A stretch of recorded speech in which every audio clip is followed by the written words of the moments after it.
لاہور شہر اپنے دامن میں مغلیہ طرز تعمیر کو بڑی عقیدت کے ساتھ سمیٹے ہوئے ہے۔ انہی دلکش عمارات میں بادشاہی مسجد اور قلعہ بھی شامل ہے۔ یہ مسجد دنیا کی 5ویں بڑی مسجد ہے۔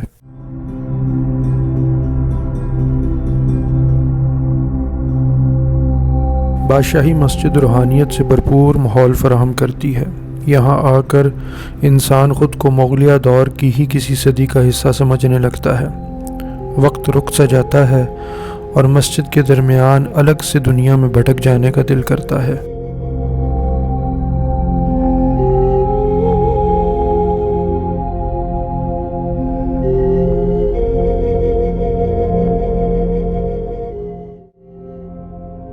اس مسجد کی ایک خاص بات اس کے مینار ہیں۔ ان میناروں کے بارے میں یہ مشہور ہے کہ ان میں سے چاہے کسی بھی مینار پر کھڑے ہو کے جہانگیر کے مقبرے کے میناروں کو دیکھا جائے تو ہر صورت صرف 3 ہی نظر آتے ہیں اور چوتھا آنکھوں سے اوجھل رہتا ہے۔ تاہم اگر جہانگیر کے مقبرے سے شاہی مسجد کے مینار دیکھے جائیں تو چاروں نظر آتے ہیں۔ صرف اسی ایک بات سے اس زمانے کے ماہر انجینئرز کی فنی مہارت کا بخوبی اندازہ ہوتا ہے۔ مسجد کے باہر کے حصے میں 11 محرابیں ہیں اور سنگ مرمر کے بنے ہوئے 8 مینار ہیں۔ اس کے علاوہ 3 بڑے گنبد بھی ہیں جو سنگ سرخ اور سنگ مرمر سے تیار کیے گئے ہیں۔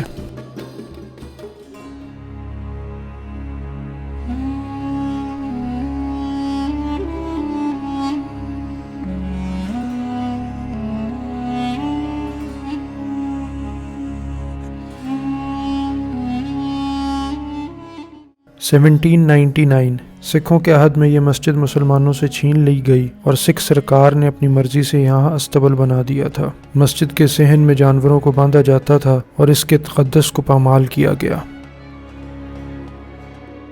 1849 انگریز سرکار نے سکھوں سے اس مسجد کا قبضہ حاصل کر لیا۔ انگریزوں کے دور میں اس مسجد کو فوجی چھاؤنی کے طور پہ استعمال کیا گیا۔ 1856 میں یہ مسجد ایک بار پھر مسلمانوں کے حوالے کی گئی، جس کے بعد مختلف ادوار میں اس کی مرمت اور بحالی کا کام جاری رہا اور بالآخر 1960 میں اسے اس کی اصل اور موجودہ شکل میں بحال کر دیا گیا۔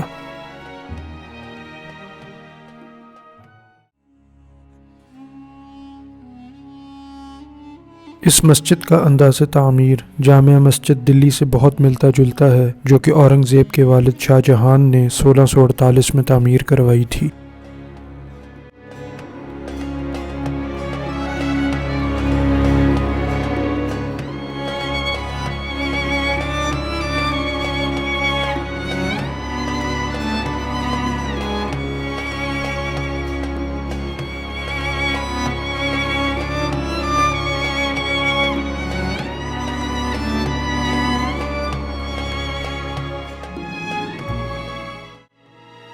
بادشاہی مسجد میں سیڑھیاں چڑھتے ہوئے حضرت محمد صلی اللہ علیہ وسلم اور دیگر صحابہ کرام رضی اللہ تعالی عنہم اجمعین کے تبرکات کی نورانیت محسوس ہوتی ہے۔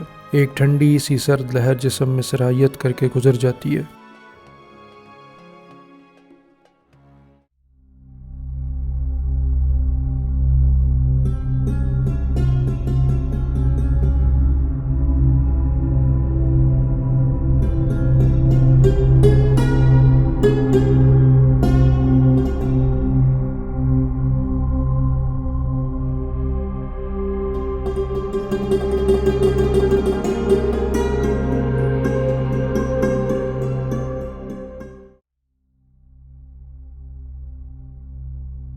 مسجد کے ساتھ ملحقہ قلعے میں پھرتے ہوئے ایک عجیب کیفیت محسوس ہوتی ہے۔ کہیں تخیل میں مغلیہ خاندان کی شہزادیاں اپنے ریشمی لباس کو سنبھالتے ہوئے نظر آتی ہیں اور کہیں پر مغل بادشاہ اپنی ملکہ کے ساتھ چہل قدمی کرتے ہوئے۔ ارد گرد غلاموں اور کنیزوں کے جمع غفیر کی صلاحیتیں محسوس ہوتی ہیں، مگر پھر قلعے کی باقیات دیکھ کر زندگی کی عارضی اور دنیا کے ناپائیدار ہونے کا یقین روح میں اترنے لگتا ہے۔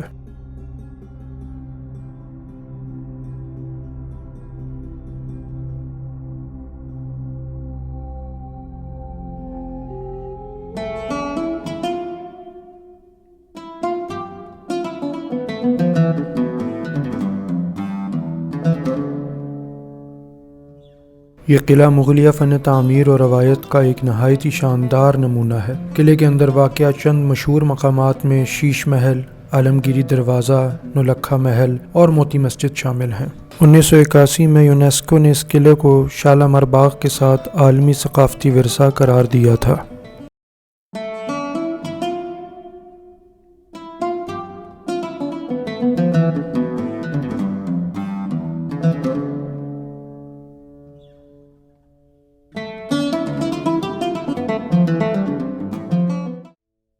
یہ قلعہ تقریباً 20 ایکڑ پر پھیلا ہوا ہے۔ بادشاہ اکبر نے اپنے دور حکومت میں اس کی تعمیر کی بنیاد رکھی۔ 1556 میں اس کی تعمیر شروع ہوئی اور 1605 میں اس کی تعمیر مکمل کر دی گئی۔ وقت کے ساتھ ساتھ اس میں کئی تبدیلیاں کی گئیں۔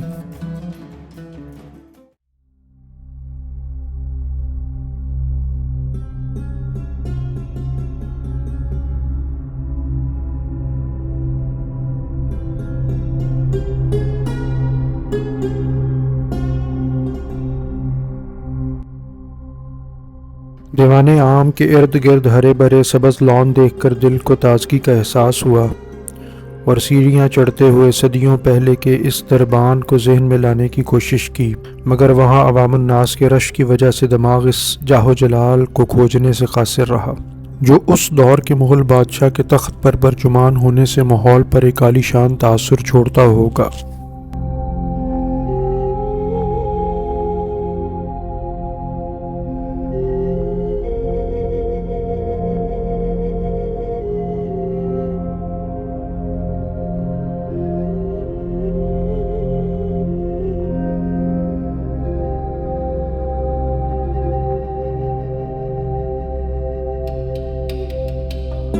میوزیم میں مختلف اشیاء، سکے اور نوادرات دیکھ کر لگا کہ یہ بھی کبھی کسی کے استعمال میں تھے، لیکن آج ان بند شیشوں میں یہ کوئی پرانی انکہی داستان سناتے ہیں۔ یہ قدیم عمارتیں اور آثار قدیمہ ہماری تہذیب کی عکاسی کرتی ہیں۔ کسی بھی قوم کے لیے وہاں کی قدیم عمارتیں اس کا قیمتی سرمایہ اور قومی ورثہ ہوتے ہیں، جو نہ صرف اپنے اندر اس قوم کی تہذیب اور ثقافت کی پوری تاریخ سموئے ہوتے ہیں، بلکہ اپنے اندر بڑی کشش بھی رکھتے ہیں۔ اس لیے ہمیں اپنی تہذیب اور روایات اور تاریخی عمارتوں کی حفاظت کے لیے کوئی نہ کوئی اقدام کرنا چاہیے تاکہ انہیں باقی رکھا جا سکے